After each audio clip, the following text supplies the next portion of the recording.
ആകാശവാണി.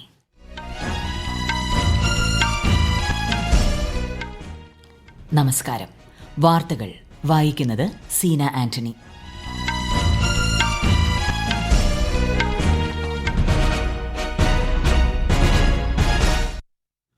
പ്രധാന വാർത്തകൾ. പ്രധാനമന്ത്രി നരേന്ദ്രമോദിയും ഫിജി പ്രധാനമന്ത്രി സിറ്റ്വേനി റബൂക്കയും ഇന്ന് ന്യൂഡൽഹിയിൽ ഉഭയകക്ഷി ചർച്ച നടത്തി. 2 ദിവസത്തെ സന്ദർശനത്തിനായി പ്രധാനമന്ത്രി ഇന്ന് ഗുജറാത്തിലെത്തും. 5400 കോടിയിലധികം രൂപയുടെ വികസന പദ്ധതികൾ ഉദ്ഘാടനം ചെയ്യും.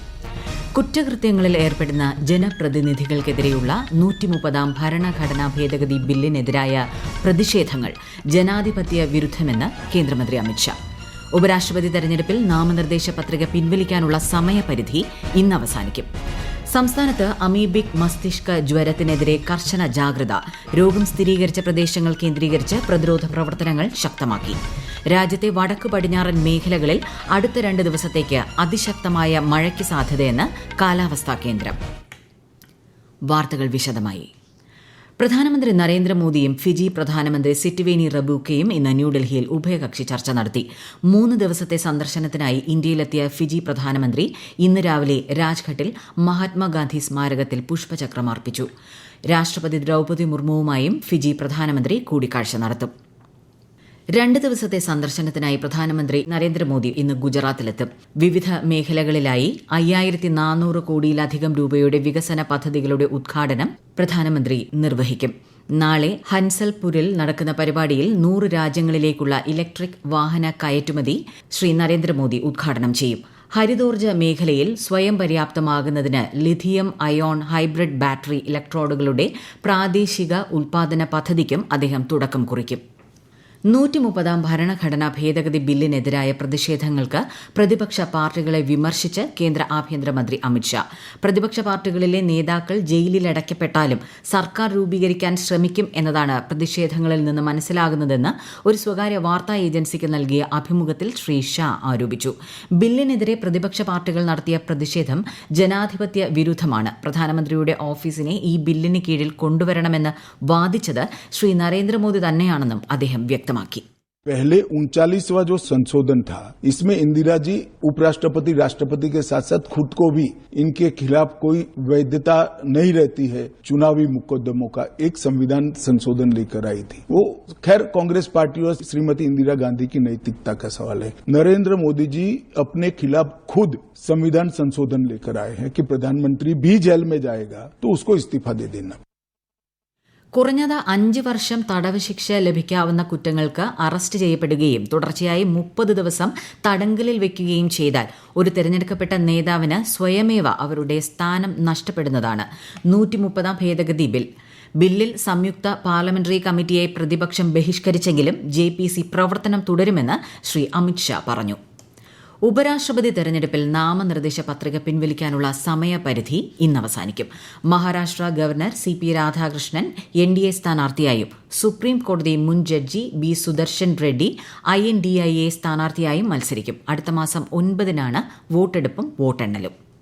ഇന്ത്യൻ ബഹിരാകാശ സംഘത്തിന്റെ ക്യാപ്റ്റൻ ശുഭാൻഷു ശുക്ലയ്ക്ക് ജന്മനാടായ ലക്നൌവിൽ സ്വീകരണം നൽകി. വിമാനത്താവളത്തിൽ ഉപമുഖ്യമന്ത്രി ബ്രജേഷ് പഥകും മേയർ സുഷമ ഖാർക്വാളും അദ്ദേഹത്തെ സ്വീകരിച്ചു.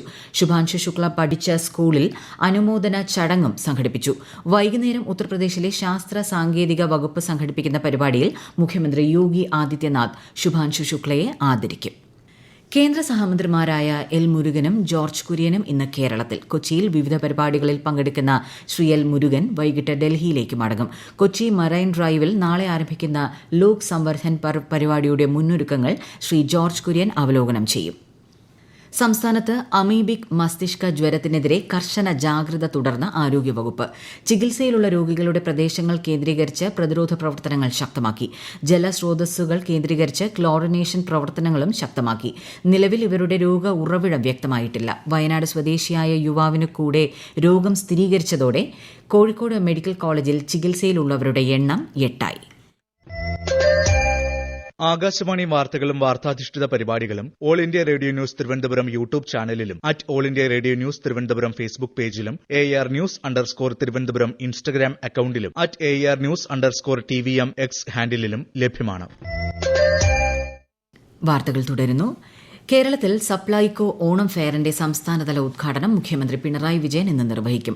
വൈകിട്ട് 4-ന് തിരുവനന്തപുരം കിഴക്കേക്കോട്ടയിലെ ഇ.കെ. നായനാർ പാർക്കിലാണ് പരിപാടി. ഓണത്തിനായി 2.5 ലക്ഷത്തോളം ക്വിന്റൽ ഭക്ഷ്യധാന്യങ്ങൾ സപ്ലൈകോ സംഭരിച്ചിട്ടുണ്ട്. സബ്സിഡി അരിക്ക് പുറമെ ഓണക്കാലത്ത് കാർഡൊന്നിന് 20 കിലോ പച്ചരിയോ പുഴുക്കലരിയോ 25 രൂപ നിരക്കിൽ പ്രത്യേകമായി ലഭ്യമാക്കും. സംസ്ഥാന സർക്കാർ അന്ത്യോദയ അന്ന യോജന റേഷൻ കാർഡ് ഉടമകൾക്കും ക്ഷേമ സ്ഥാപനങ്ങളിലെ അന്തേവാസികൾക്കും നൽകുന്ന സൌജന്യ ഓണക്കിറ്റിന്റെ സംസ്ഥാനതല വിതരണോദ്ഘാടനം മന്ത്രി ജി.ആർ. അനിൽ നാളെ തിരുവനന്തപുരത്ത് നിർവഹിക്കും. പഞ്ചസാര, വെളിച്ചെണ്ണ, തുവരപ്പരിപ്പ്, ചെറുപയർ, വൻപയർ, പായസം മിക്സ് തുടങ്ങി 14 ഇനം അവശ്യവസ്തുക്കൾ അടങ്ങിയ ഓണക്കിറ്റാണ് വിതരണം ചെയ്യുന്നത്. ഓണത്തിന്റെ വരവറിയിച്ച് നാളെ അത്തം. തൃപ്പൂണിത്തുറയിൽ നാളെ അത്തച്ചമയ ഘോഷയാത്ര നടക്കും. അതേസമയം ഓണത്തിന് കേരളത്തിലേക്ക് പൂക്കളെത്തിക്കാൻ അയൽ സംസ്ഥാനങ്ങളിലെ പൂപ്പാടങ്ങൾ ഒരുങ്ങി.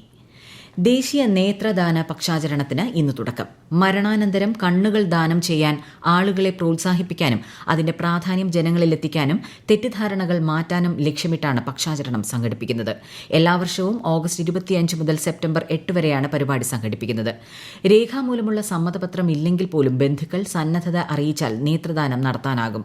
കൂടാതെ സമ്മതപത്രം മുൻകൂട്ടി നൽകിയിട്ടുണ്ടെങ്കിലും മരണശേഷം അവയവദാനം നടത്തണമെങ്കിൽ ബന്ധുക്കളുടെ സമ്മതം കൂടി ആവശ്യമാണെന്ന് Kerala state organ and tissue transplant organisation executive director doctor Noble Gracious Akashvani വാർത്തകളോട് പറഞ്ഞു.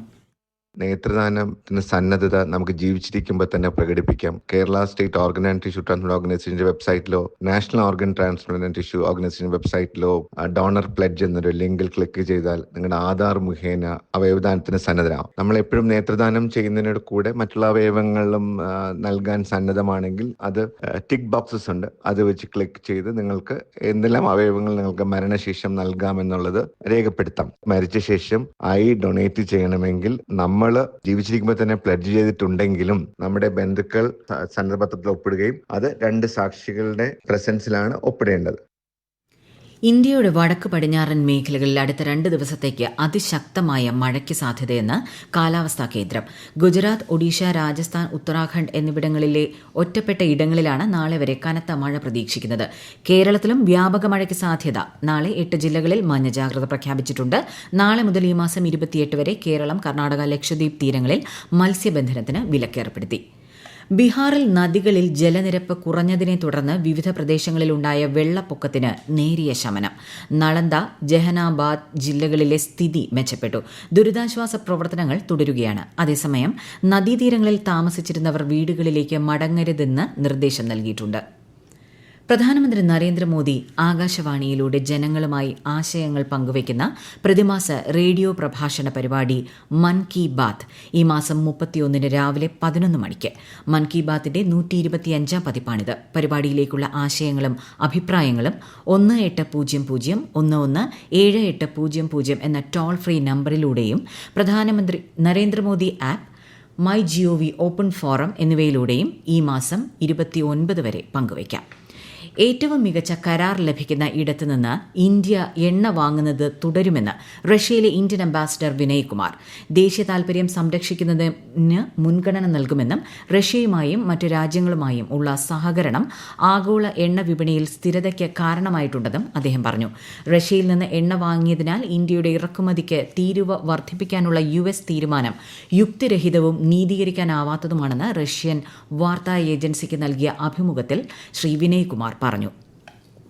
രാജ്യത്തെ ഓഹരി വിപണികളിൽ നേട്ടം. ബോംബെ ഓഹരി സൂചിക സെൻസെക്സ് 363 പോയിന്റ് ഉയർന്ന് 81,670-ലും ദേശീയ ഓഹരി സൂചിക നിഫ്റ്റി 110 പോയിന്റ് നേട്ടത്തിൽ 24,980-ലും വ്യാപാരം തുടരുന്നു. പ്രധാന വാർത്തകൾ വീണ്ടും. പ്രധാനമന്ത്രി നരേന്ദ്രമോദിയും ഫിജി പ്രധാനമന്ത്രി സിറ്റിവേനി റബൂക്കയും ഇന്ന് ന്യൂഡൽഹിയിൽ ഉഭയകക്ഷി ചർച്ച നടത്തി. 2 ദിവസത്തെ സന്ദർശനത്തിനായി പ്രധാനമന്ത്രി ഇന്ന് ഗുജറാത്തിലെത്തും. 5400 കോടിയിലധികം രൂപയുടെ വികസന പദ്ധതികൾ ഉദ്ഘാടനം ചെയ്യും.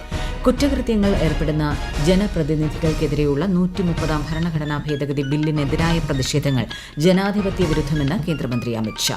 ഉപരാഷ്ട്രപതി തെരഞ്ഞെടുപ്പിൽ നാമനിർദ്ദേശ പത്രിക പിൻവലിക്കാനുള്ള സമയപരിധി ഇന്ന് അവസാനിക്കും. സംസ്ഥാനത്ത് അമീബിക് മസ്തിഷ്ക ജ്വരത്തിനെതിരെ കർശന ജാഗ്രത. രോഗം സ്ഥിരീകരിച്ച പ്രദേശങ്ങൾ കേന്ദ്രീകരിച്ച് പ്രതിരോധ പ്രവർത്തനങ്ങൾ ശക്തമാക്കി. രാജ്യത്തെ വടക്കു പടിഞ്ഞാറൻ മേഖലകളിൽ അടുത്ത 2 ദിവസത്തേക്ക് അതിശക്തമായ മഴയ്ക്ക് സാധ്യതയെന്ന് കാലാവസ്ഥാ കേന്ദ്രം. വാർത്തകൾ കഴിഞ്ഞു. അടുത്ത വാർത്താ പ്രക്ഷേപണം വൈകിട്ട് 6:30.